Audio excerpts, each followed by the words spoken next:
আমাকে দেখে বোঝা যাচ্ছে আমার কেমন লাগছে। আমি কোনো ফর্মালিটি করে কথা বলবো না। আমি তো বড় পর্দায় নিজেকে এর আগে দেখিনি, দেখেছি? আপনারা বলেন, আমি কি নিজেকে বড় পর্দায় দেখেছি? দেখিনি।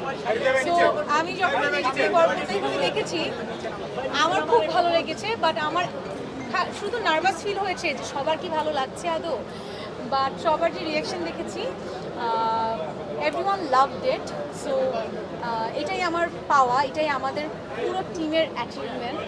অ্যান্ড আপনি জানি না আপনারা আসলে সবাই দেখেছেন কিনা, বাট আরেকটা স্ক্রিনিং চলবে, আপনারা প্লিজ আসবেন, এসে দেখবেন যারা দেখতে পারেননি।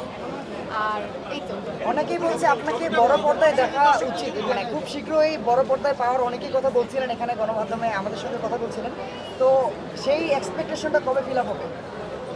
আমার মনে হয় আমাদের মানে সিনেমার দুটো বড় মানে ঈদ তো চলে যাচ্ছে, রাইট? আমাদের সিনেমায় হচ্ছে সব বড় ভালো ফিল্মগুলো আসে ঈদে। সো ঈদ যেহেতু চলে যাচ্ছে, সো অফকোর্স এই বছর আর না, বাট আমি আশা রাখছি এবং আপনাদেরকে কথা দিচ্ছি যে আমি এই বছর আপনাদেরকে অ্যানাউন্সমেন্টটা দিতে পারবো যে আমি কোন ফিল্ম দিয়ে আমার সিনেমার যাত্রা শুরু করছি।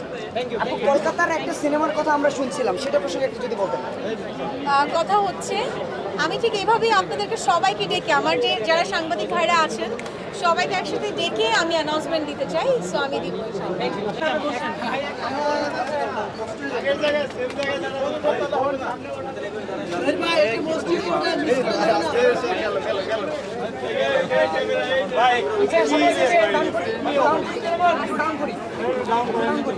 ডাউন করেন, মাইক্রোফোনটা নিচে নামান, মাইক্রোফোনটা নিচে নামান, মাইক্রোফোনটা নিচে নামান।